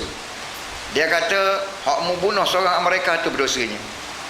Hak bunuh Sunni 10 orang tu besar pahala dapat. Ni apa yang dia tangkap terhadap kita. Kita tak kira siapa. Asal manusia tak kira siapa. Asal manusia, kecuali mereka itu ternyata berperang dengan kita. Dalam perang pun kita diajar tak boleh bunuh wanita, tidak boleh bunuh orang tua, tidak boleh bunuh kanak-kanak, tidak boleh bunuh rahib, tidak boleh bunuh orang yang tidak menggalas senjata, yang tidak memerangi kita. Yang boleh dibunuh siapa dia? Yang berperang dengan kita aja. Hatul kita boleh bunuh. Hatta yang berperang dengan kita pun, satu orang sahabat tanya dalam Sahih Bukhari, wahai Rasulullah, aku berperang dengan musuh, lawan dia, tiba-tiba dia kata dia tetak tangan aku putus. Lepas tu aku lawan lagi dia, akhirnya dia terdampar di pokok, dia rebah, aku pun nak tikam dia. Bila nak tikam, dia kata la ilaha illallah. Apa yang patut aku buat? Kata Nabi SAW, tinggalkan dia. Wahai Rasulullah, dia dah potong tangan aku sebelah. Tinggalkan dia. Tengok, la ilaha illallah. Sebentar tadi dia dah potong tangan orang tu, pun Nabi kata jangan bunuh. Haram dah kamu bunuh dia. Ni Nabi ajar. Walaupun sebentar tadi bertempur dengan dia sendiri, tangannya dah diputuskan oleh orang itu, tapi dengan la ilaha illallah tak boleh bunuh. Maka bagaimana pula dengan satu orang? Ini saya nak kongsi dengan tuan-tuan. Syekh dan guru saya, hak saya sebutkan sanad tadi, Dr. Maulana Muhammad Habibullah bin Mukhtar Al-Syahid, yang mengajar kami Sahih Bukhari. Mereka tembak dan mereka bakar. Guru saya Mufti Yusuf Lidanwi rahmatullah alaih mengajar kami keseluruhan kitab Sunan Abu Daud. Mereka tembak dan mereka bunuh. Guru saya Mufti Nizamuddin Syamzai mengajar kami keseluruhan kitab Jami' Tirmizi. Mereka tembak dan mereka bunuh. Guru saya Syekh Maulana Muhammad Sami' As-Sindi mengajar kami tafsir Baydawi, falsafah dan juga mantik. Mereka tembak dan mereka bunuh. Walhal keempat-empat ini tidak pernah saya dengar dengan telinga ini. 9 tahun saya duduk dengan mereka, bercakap sebagaimana yang saya cakap dengan tuan-tuan dahulu dan hari ini. Kerana saya bercakap masalah Syiah ini, tok guru saya adalah Profesor Dr. Abdul Ghaffar Tanswi. Saya tak belajar Syiah daripada guru-guru yang mengajar saya hadis, tidak. Mereka mengajar kami hadis, tak caci hamun mereka, tak kata mereka, tidak tardid, tidak rat mereka. Tapi atas dosa apa mereka dibunuh? Sebab mereka melihat orang Sunni itu halal. Kau besar tempat kedudukannya, kau besar pahalanya. Sebab tu je, bukan ada sebab lain. Jadi tuan-tuan, itu beza kita dengan mereka. Ada kita kata gitu. Ada pun lah kita dengar siapa kata, di kalangan kita ni kata, siapa bunuh Khomeini dapat pahala sama besar dengan pahala Nabi SAW. Ada kata itu? Tak ada. Kita tetap mengatakan haram bunuh dia. Kalau dia hidup lagi, haram bunuh dia. Tak boleh bunuh dia. Kecuali dia membunuh. Maka hak Islam itu dituntut atas darah Islam. Tapi kalau semata-mata dia duduk cokoh gitu, tak boleh. Haram atas kita siapa pun. Maka itu beza kita dengan mereka. Berapa dah tuan-tuan bezanya? Ada kata 11, ada kata 12. Yang menangnya berapa? Kita ambil semula daripada awal. Yang ke-8 tadi apa? Taqiyah. Yang ke-9 Imamiyah. Yang ke-10 Mut'ah. Yang ke-11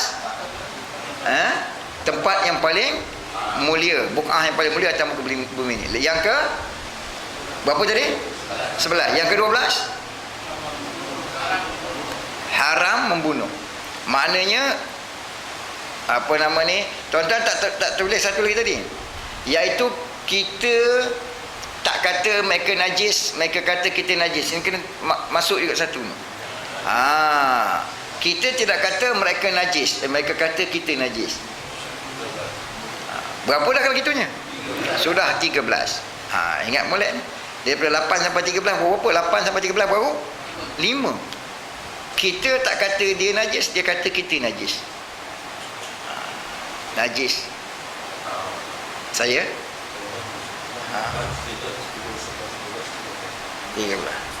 13 6. Itu berapa? 7. Cukup 7 lah kan pair. 7 14.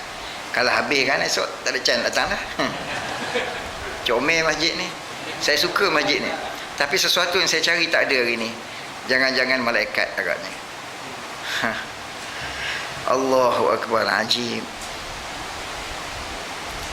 Lagi seterusnya yang ke-14. Yang ke-14 kita pegang kepada azimahnya. Allah beritahu innas salata kanat al mu'minina kitaban mawquta. Sesungguhnya solat itu adalah telah ditentukan kepada orang-orang beriman menurut masa yang ditetapkan. Pegangan kita apa dia? Semua waktu sembahyang, semua sembahyang dilaksanakan menurut waktu yang ditetapkan. Subuh kita sembahyang waktu subuh. Zuhur kita sembahyang waktu zuhur. Asar kita sembahyang waktu asar. Maghrib kita sembahyang waktu maghrib. Isyak kita sembahyang waktu isyak. Ini azimah, tak boleh ubah. Kecuali bila ada keuzuran, maka di sana datang pula rukhsah. Ada keuzuran, keuzurannya apa? Kita bersafar. Bila kita bersafar lebih daripada had safar 2 marhalah, maka diberi kepada kita rukhsah kelonggaran untuk jamak dan qasar solat itu.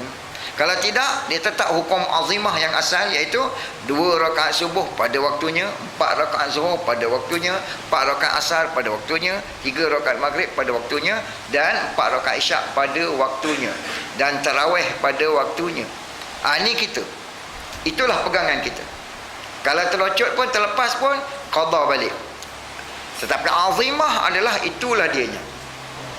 Tapi mereka belajar dekat UKM 3 tahun, 3 tahun jamak zuhur dengan asar, maghrib dengan isyak. Contoh, kalau macam saya ni daripada Jelantut datang kemari 2 minggu, 2 minggu lah jamak kasarnya. Duduk di rumah pun jamak kasar juga. Duduk di rumah tak ada apa-apa buat. Duduk relax. Nak kerja dah pencen. Nak pergi pasar pagi sangat lagi. Nak mandi hujan sejuk. Nak makan perut tak lapar lagi. Nak tidur mata tak ngantuk. Nak tengok TV tak ada siaran. Ya tak ya? Buat apa? Duduk saja. Duduk saja. Duduk saja. Jadi masuk waktu isyak. Bila masuk masuk waktu subuh. Masuk waktu subuh, nak sembahyang subuh lah. Sembahyang subuh dia boleh buat satu package saja. Subuh, zuhur, asar, maghrib, isyak, satu package. Satu package. Ni berlaku, Allah Ta'ala nak tunjuk pada saya sendiri, Masya Allah. Ada satu Syiah datang kat tempat saya tu. Datang. Dia datang ramai-ramai dalam satu rombongan. Lepas tu, bila datang je, ialah tuan kambing dikenal kambing dia. Tuan kambing dikenal kambing dia. Maka datang Zuhur. Orang semua semayang. Dia seorang tak semayang. Zuhur. Orang tak semayang Zuhur ni apa penyakitnya, tuan-tuan?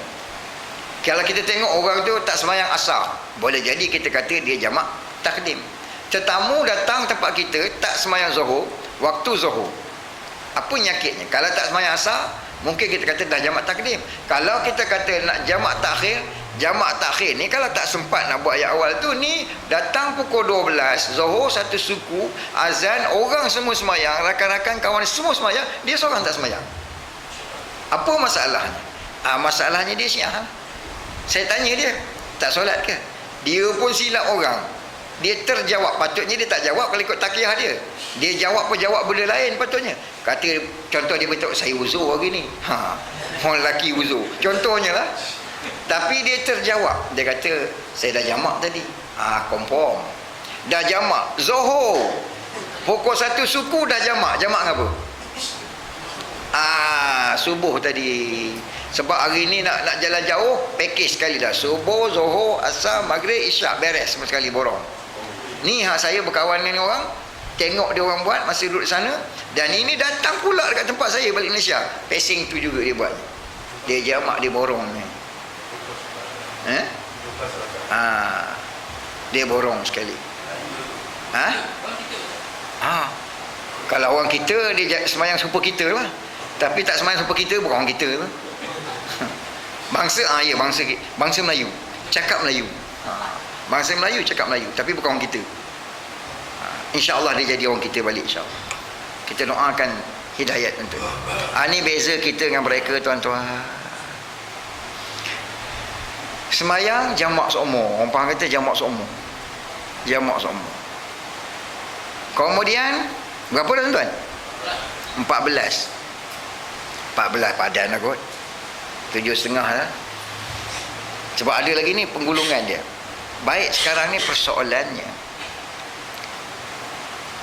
setakat ini tuan-tuan nampak tak perbezaan dia? Jelas ke tidak? Boleh tak bagi penerangan pada orang lain lepas pada ni? Boleh tak berdakwah lepas pada ni? Untuk membela agama Rasul sallallahu alaihi wasallam kerana Allah, bukan kerana apa-apa.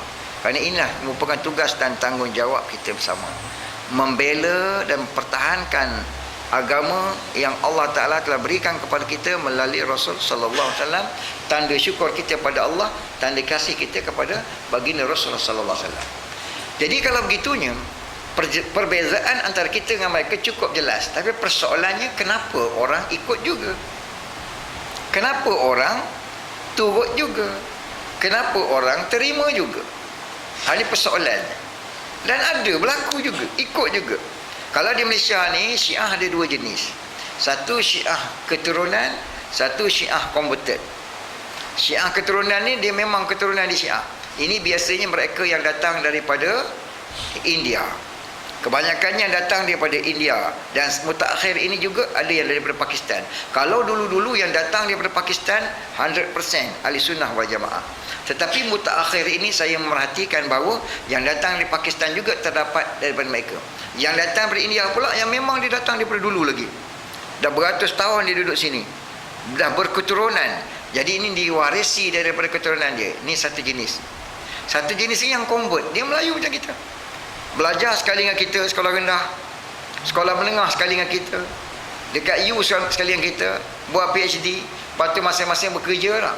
Lepas 5 tahun jumpa balik, convert dah dia. Convert dah dia. Soalnya mengapa? Mengapa? Sebabnya ialah nombor satu sekali, jahil. Dan yang convert ni bukan saja orang-orang yang tak tahu agama. Kadang-kadang orang tu belajar hadis, belajar fiqh, belajar tafsir. Maknanya bukan jahil tu alim. Ya, jahil. Dia belajar hadis, belajar fiqh, belajar tafsir, belajar belaka, tahu belaka, hukum makam, tahu kitab, tahu sebagainya. Tetapi saya kata tetap jahil. jahil tentang Syiah. Dia tahu hadis, tahu Quran, tapi dia jahil tentang Syiah. Hakikat sebenar Syiah itu dia tidak tahu. Maka sebab itu dia boleh convert. Dia menganggap ianya satu ikhtilaf mazhab, tidak melihat dan tak faham bahawa sebenarnya ia masalah yang berpaksi kepada masalah akidah dan usul. Jahil, tak tahu apa sebenarnya. Yang kedua, tadi jahil tentang Syiah. Kedua, jahil mutlak, jahil tentang agama secara mutlak. Jahil agama itu apa tak tahu, tak tahu apa itu agama. Jadi yang mana sampai kepada dia itulah. Memang ayah dia dulu imam, datuk dia dulu tok guru pondok, tapi dia ni imam pun tidak, guru pondok jauh sekali. Tak tahu apa, tak mengaji, tak apa. Agama bukan warisan. Agama setiap orang kena usaha. Walaupun bapaknya tok guru besar, ada 10,000 anak murid, tapi dia sendiri tak mengaji, dia tak akan jadi alim. Dia tetap jahil. Maka jahil tentang agama, mutlak jahil. Dia tak tahu agama itu apa. Maka bila datang orang pertama kepadanya bawa agama, itulah jadinya dia jahil mutlak. Ketiga, mereka ni ikut kerana tawaran dunia. Ini berlaku. Sebelum jatuhnya Yaman, ada beberapa orang sahabat saya yang tinggal di Yaman pernah ditawarkan. Bukan besar tawarannya, $500 ya sebulan. $500 ya sebulan tawaran. Kamu jadi Syiah dan kamu jadi pendakwah Syiah. Itu je tawarannya. Kami bayar $500 sebulan. Ini berlaku pada sahabat saya sendiri, orang Yaman, rakyat Yaman yang duduk di Yaman, yang sekarang ni kampung ni telah pun ditawan. Dia kata, aku tak jual agama aku. Dia pun lari. Tapi ada di kalangan mereka itu yang bapaknya dulu mufti, datuknya juga mufti, anaknya sekarang ini jadi pendakwah Syiah dengan bayaran $500 sebulan. Ni dunia. Kerana dunia orang sanggup tukar. Tawaran dunia sangat kecil. Keempat, ada orang ikut juga kerana apa? Kerana senang dan sedap. Senang dan sedap. Ni payah dia kata. Ni senang lagi, sedap lagi. Senang tak senang apanya, semayang sekali borong, senang tak? Senang. Kahwin tak payah cari saksi, tak payah cari wali, ngorat-ngorat boleh kahwin dah. Jadi bila senang sedap, nafsu sesuai lah. Nafsu memang sentiasa cari yang senang dan yang sedap. Bila ditawarkan senang dan sedap, maka tak kira lah profesor ke, pensyarah ke, student ke, Tok Imam pun rebah tuan-tuan. Yang ditangkap di Pahang tu hari Tok Imam 8 tahun jadi imam lah. 3 tahun Sunni, 5 tahun Syiah. Tak tahu. Kalau tahu awal-awal lagi lah. Lepas 5 tahun baru tahu. Dah tahu tak ada apa lah, tangkap lah, dah reject lah dah. Reject. Anak dia datang jumpa saya baru ni. Tapi itulah Allah Ta'ala bila nak pelihara, Allah tetap pelihara. Kes yang pertama tadi saya cerita tak, satu orang pensarah, hari-hari sebelum tidur dia maki hamun Sayyidina Umar, daripada kecil anaknya sampai anaknya jadi doktor, tak berubah. Begitu juga yang ni. Anak dia nak kahwin, datang jumpa saya. Dia kata, Ustaz, saya ni nak kahwin, saya nak buat kad jemputan. Kad jemputan ni biasa orang tulis lah, kami Pulan bin Pulan dan Pulanah binti Pulan menjemput Datuk Tuan Pulan ke walimatul urus anak kami. Masalahnya sekarang dia kata, ayah saya ni Syiah, saya nak macam mana saya tak nak tulis nama dia di atas ni, boleh tak? Nampak? Anak ni tak terkesan. Saya tak nak tulis nama saya Pulan bin Pulan menjemput, saya tak nak.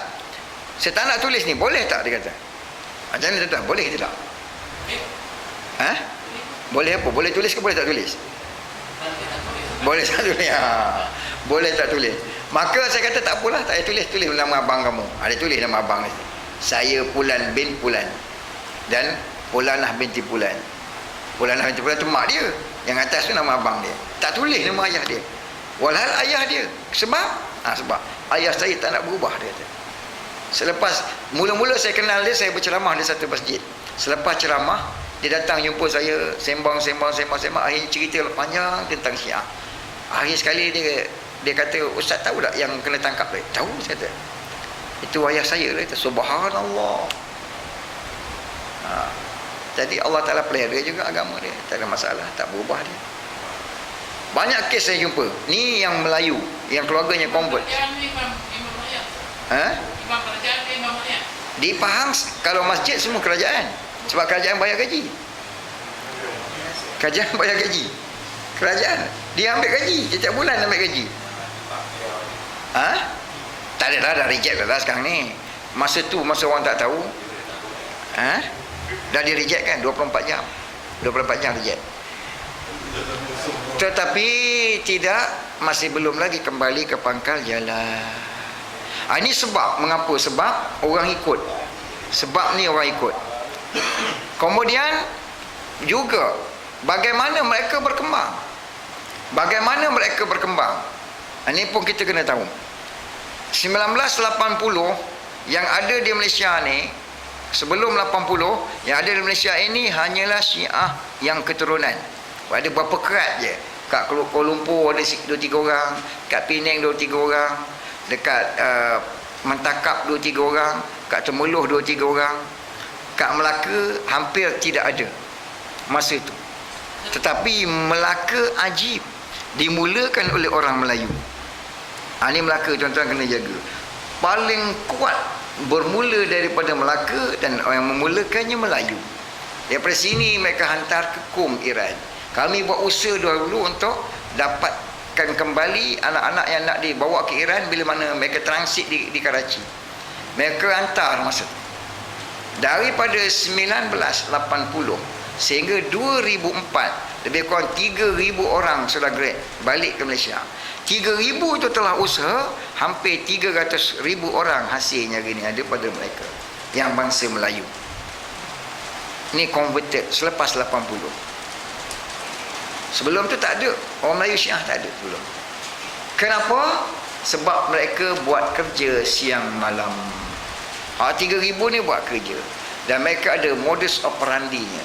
Mereka ada target mereka. Bagaimana mereka buat kerja? Nombor satu sekali, mereka ada golongan sasaran. Target group. Mereka ada target group.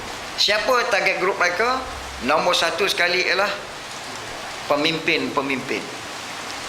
Nombor dua, pegawai-pegawai tinggi. Nombor tiga, pensyarah-pensyarah. Ini sebab ni semua laluan lah kan. Pensyarah-pensyarah. Keempat, guru-guru. Kelima, pasukan beruniform. Ni. Keenam, korporat. Selepas tu barulah orang awam ni, anak bilis. Dia tak fokuskan anak bilis dulu. Di awal 80-an ni fokus dia. Target dia ni. Sebab itu fatwa kebangsaan 1984 di dalam muzakarah fatwa kebangsaan 1984 keluar fatwa apa dia? Semua ajaran Syiah adalah sesat kecuali Ja'fariyah. Kenapa ada kecuali Ja'fariyah? Walhal Ja'fariyah itulah Imamiyah. Ja'fariyah adalah Imamiyah. Imamiyah adalah Ja'fariyah. Kenapa dikecualikan Ja'fariyah? Walhal Ja'fariyah itulah Imamiyah. Sebab di dalam mesyuarat masa tu, salah seorang wakil PUM, Persatuan Ulama Malaysia, yang mendominasi kepada Majlis Fatwa Kebangsaan, salah seorang daripadanya adalah pendukung Ja'fariyah. Dan kita sendiri pun tak berapa perasan benda tu, dan kita sendiri pun tak berapa tahu masalah Syiah masa tu. 1997 bila mana penilaian kedua dia buat, baru keluar fatwa semuanya tak betul, tak ada dah pengecualian. Maknanya apa? Maknanya mereka telah berjaya menyusup masa tu.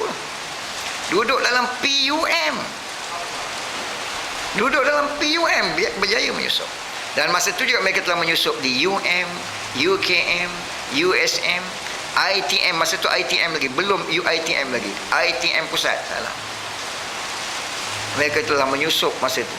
Hak tu menyusup bila mereka graduate, hak tu lah jadi cikgu di sekolah. Hak tu yang jadi pensyarah di U. Dan kerana itulah yang pergi belajar di U orang yang paling cepat dapat ni. Sebab melalui yang ni tadi, target group yang telah mereka usahakan daripada awal dahulu. Jadi oleh kerana itu tuan-tuan, yang ada seramai ini, kita dah bermuzakarah dan kita faham ni, itulah kita kena buat kerja. Itulah kita kena buat kerja. Dan kerja paling utama kita kena buat, walaupun tidak buat syarahan pemahaman macam ini, bawa umat kembali kepada agama mereka. Ajar anak-anak kita dan generasi kita agama mereka yang sebenar apa. Bila kita dah ada yang tulen dah apa, walaupun tak tahu Syiah itu apa, automatik dah dia tolaknya. Tak payah dah kita buat penerangan macam ni. Kalau kita dah ajar agama yang sebenar, kita dah ada yang tulen yang sebenar. Bila ada orang bawa tiruan, kita memang tolak dah, kita tak perlu padanya. Sebab yang menerima tadi saya dah bagi tahu golongan-golongan kenapa mereka terima. So kalau kita tahu apa yang sebenarnya, kita tak terima dah. Oleh kerana itu kita kena ajar agama yang sebenarnya, akidah yang sebenar kena ajar. Ajar kepada anak kita sahabat itu apa, Al-Quran itu apa, risalah itu apa, Nabi itu apa, syariat itu apa. Dan semua perkara ni tadi yang sebenarnya je bagi tahu. Cukup dah. Tak payah dah bagi tahu penerangan macam ni. Tapi terpaksa buat penerangan ini kerana apa? Kerana keadaan telah begitu mengelirukan. Supaya kita dalam keadaan ini menjadi kewajipan untuk kita faham dan sedar apakah perbezaan antara kita dengan mereka. Kerana keadaan benar-benar mengelirukan, mereka dah masuk dan bercampur aduk dengan kita. Jadi sebab itu perkara seperti ini kena diadakan. Ramai orang yang masih belum faham. Tetapi asas sebenarnya ialah membina akidah yang betul, membina dan mendidik agama yang betul sebagai bekalan untuk mereka pergi ke mana. Sebab itu dalam beberapa kes yang saya ceritakan tadi, walaupun ayah dia Syiah, anaknya tak berubah.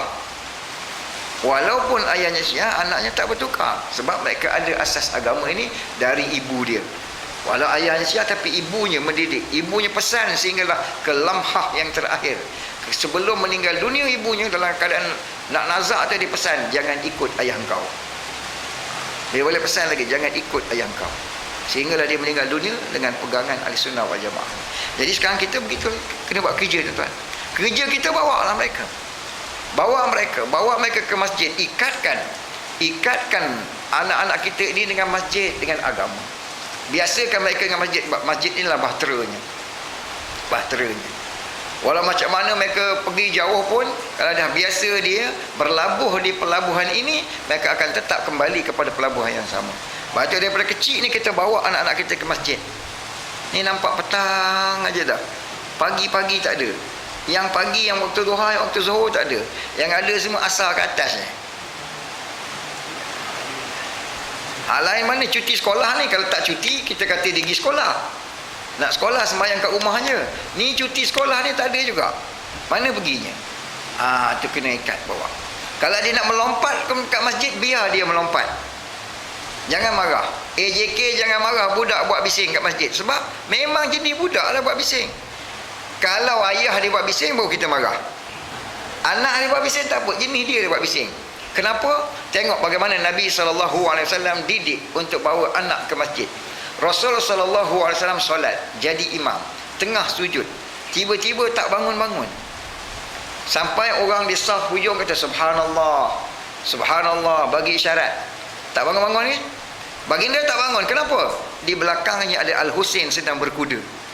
Di kudanya datuk dia, datuk tengah sujud, jadi imam semua jemaah. Di kudanya. Baginda tak bangun, layan, biarkan dia. Lepas tu ada pusing, mana Ali? Kau tak jaga anak kenapa? Kudakan aku. Ada? Tak ada. Satu perkataan pun tidak keluar dari Nabi SAW. Tanya mengapa? Mengapa? Sebab tak apalah tu. Kalau ada masalah, tentu Nabi cakap. Sebab tak ada masalah, biarkan. Biasakan mereka dengan masjid. Dekatkan mereka dengan masjid.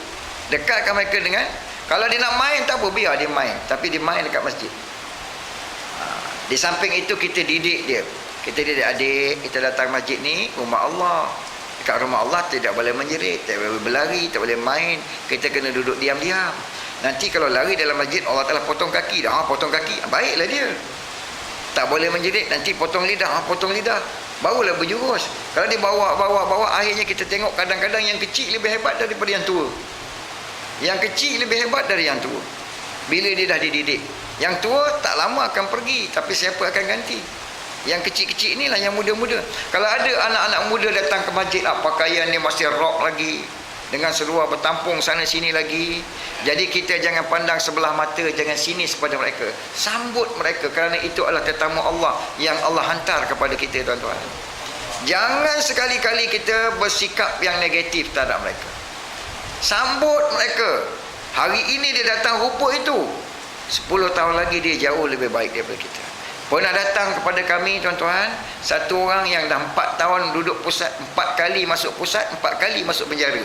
4P. 4 pusat, 4 penjara. Masyarakat semua tak nak dia. Balik kampung jangan kata nak berkawan dengan dia. Mak bapak tengok anak dia bercakap pun tak boleh. Jangan kawan dengan dia, jangan cakap dengan dia. Semua orang tak nak, kita ambil. Terpaksa pula bawa dia 2 kali seminggu pergi dekat balai polis. Dia PCO, kena bawa ke balai polis 2 kali seminggu untuk laporkan dia ada di sini. Sampai ada satu pegawai terkata, "Ustaz, boleh harap ke ni?" Dia tanya, "Boleh harap ke ni?" Kita kata, hidayat di tangan Allah. Kerja kita usaha je. Kita usaha didik. Selepas 10 tahun hari ni dia tak akan balik ke kampung kecuali dia akan jadi imam. Sebab semua imam tak nak naik kalau dia ada. Hari ini dia sudah mengajar kitab-kitab di masjid-masjid. Beratus dah nak muridnya, 1000 dah nak murid. Tuan-tuan. Sebab itu kalau ada yang datang anak-anak muda ke masjid, walau dalam keadaan macam mana pun, terima mereka. Subhanallah. Dan kita kena bagi sokongan dan didik, bantu mereka tuan-tuan. Jangan negatif. Kalau kita negatif, bayangkan tuan-tuan, kita negatif dengan dia, tiba-tiba puak ni pula yang ikram dia pergi ke sana, apa jadi? Siapa yang nak jawab di mahkamah Allah Subhanahu Wa Taala nanti? Pernah berlaku 4-5 orang budak muda ni yang baru nak insaf datang. Dia datang jumpa kita, dia kata, "Ustaz, kami nak belajar mengaji." Masya-Allah, marhaban. Datanglah. Rahmat Allah, Masya Allah, Allah sayangkan kamu, Allah pilih kamu. Oh, bagus ni, dia kata. Kenapa pula? Kami dah pergi jumpa satu ustaz, dia kata. Kami pergi jumpa dia, kata, "Ustaz, kami nak belajar mengaji," dia kata. Dia tengking terus. Dah tua macam ni pun nak belajar. Dulu kecil-kecil ayah hantar mengaji, tak nak mengaji. Sekarang dah tua baru reti nak belajar. Baru nak belajar. Balik kawan. Itu bukan cara Nabi ajar tuan-tuan. Dia akan lari dari agama. Siapa nak bertanggungjawab kalau sekiranya mereka lari tinggalkan agama? Bila mereka datang sebagai tetamu Allah. Lepas itu kita, nombor 1 kita bawa. Nombor 2 yang datang kita terima. Barulah ada nanti generasi pengganti. Walaupun penuh masjid, tapi semua petang belaka. Itu tanda nak jatuh, bukan tanda naik. Penuh masjid, ada belaka. Hak yang petang pun ada, asar pun ada, zuhur pun ada, duha pun ada. Ada belaka. Maknanya bila tenggelam matahari, yang duha dah jadi zuhur. Yang zuhur dah jadi asar. Asar nak masuk maghrib. Nanti tenggelam lagi yang maghrib, nanti keluar pula lagi yang duha pula. Begitulah berterusan berganti. Sebab itu kekal agama dari dulu sampai sekarang. Jadi sampai zaman kita, proses yang sama kita kena pertahankan, hidupkan. Bawa anak-anak kita ke masjid. Bawa anak-anak kita ke masjid, cucu-cucu kita masjid. InsyaAllah ta'ala, kalau macam mana pun esok di hujung dia kona kok mana pun, dia tetap akan cari semula masjid. Ini banyak pengalaman saya buat research di Kuala Lumpur. 3 tahun saya buat research di Kuala Lumpur. Anak-anak muda yang berhijrah dari kampung ke kota, minggu pertama dia semayang 5 waktu cukup lagi. Minggu kedua, subuh mula miss. Minggu ketiga, maghrib miss. Minggu keempat, zuhur asar miss. Isyak buat lagi. Masuk minggu kelima, semua dah tak buat lagi. Sebab member serumah tak buat belaka. Dia ikut member serumah dia. Member serumah semua tak buat, dia tak buat belaka. Tahun pertama, puasa lagi. Tahun kedua dengan puasa-puasa hanyut. Tahun ketiga tak ada apa dah. Dia start dah. Yang serbuk-serbuknya, yang ganja-ganjanya, yang pil-pilnya, dia start belaka dah. Maka bagaimanapun, ada yang jadi seperti itu bertahun-tahun, tetapi dulu masa dekat kampung dia selalu ke masjid, akhirnya dia cari masjid juga. Pak dia kena rush, polis kejar dia, dia lari nak nyuruk, pun masuk ke masjid, duduk dalam saf. Uduk tak ada, apa tak ada, berdiri dalam saf. Polis rush, polis cari mana? Tengok orang semayang Melaka tak apa keluar. Sebab dah tu dia taubat balik jadi orang semula. Dia akan cari, kena kejar dengan polis, pak dia kena rush, dia cari masjid. Dia tak lari tempat lain. Sebab dia dah diajar daripada awal untuk ke masjid. Dia kona macam mana pun, dia lingkup macam mana pun, dia cari masjid juga. Satu orang budak saya jumpa, dia belajar dekat Auckland. Duduk sana, beraja di mata, bersultan di hati lah jawabnya. Siapa nak tengok kita lah. Belajar di Auckland, belajar buat law di Auckland. Tetapi dia oleh kerana dulu dia kecil-kecil, bapa dia selalu bawa dia ke masjid, hara macam mana pun, akhirnya dia fikir juga, tak jadi aku macam ni, tak sudah macam ni. Dia cari juga masjid. Sana masjid kita tak ada, yang ada masjid Turki dengan masjid Pakistan. Cari juga masjid juga kesudahannya. Bab telah dikonekskan dia dengan masjid daripada awal. Itu pentingnya. Penting kita hubungkan mereka itu dengan masjid daripada awal. Ini langkah yang kita kena buat sebagai umat Nabi SAW untuk menjaga kesinambungan agama murni ini berterusan pada kita dan pada generasi kita. Dan ini kerja yang kita kena buat, yang sebenarnya tuan-tuan yang dirahmati oleh Allah SWT. Jadi insya-Allah mudah-mudahan muzakarah kita pada pagi ini Allah Ta'ala terima sebagai asbab hidayat untuk kita dan sebagai asbab menjadi inspirasi bagi kita bersama untuk membuat kerja dan pengorbanan bagi membela agama yang telah Allah Ta'ala pertanggungjawabkan kepada kita sebagai tanda syukur kita pada Allah dan terima kasih kita, cinta kita kepada Rasulullah sallallahu alaihi wasallam. Dan mudah-mudahan Allah Taala beri taufik dan hidayah kepada kita dengan istiqamah berada atas jalan yang diridainya sehingga kita bertemu dengannya nanti. Allah redha untuk bertemu dengan kita. Aqulu qawli hadza astaghfirullah li wa lakum wa li jami'il muslimin wal muslimat wal mu'minin wal mu'minat. Wassalamu alaikum warahmatullahi taala wabarakatuh. أعوذ بالله من الشيطان الرجيم بسم الله الرحمن الرحيم الحمد لله رب العالمين حمدا حامدين حمدا شاكرين حمدا يوافي نعمه ويكافئ مزيدا يا ربنا لك الحمد كما ينبغي لجلال وجهك الكريم العظيم سلطانك اللهم صل وسلم على سيدنا محمد في الأولين صل وسلم على سيدنا محمد في الآخرين صل وسلم على سيدنا محمد حتى ترسل الأرض من عليها وأنت خير الوارثين اللهم اغفر لنا ذنوبنا ولوالدينا ولأساتذتنا ولمشايخنا ولمن أحسن إلينا ولجميع المسلمين والمسلمات والمؤمنين والمؤمنات برحمتك يا أرحم الراحمين ربنا آتنا في الدنيا حسنة وفي الآخرة حسنة وقنا عذاب النار وقنا عذاب النار وقنا عذاب النار وصلى الله تعالى على سيدنا محمد وعلى آله وصحبه أجمعين سبحان ربك رب العزة عما يصفون وسلام على المرسلين والحمد لله سبحانك اللهم وبحمدك أشهد أن لا إله إلا أنت أستغفرك وأتوب إليك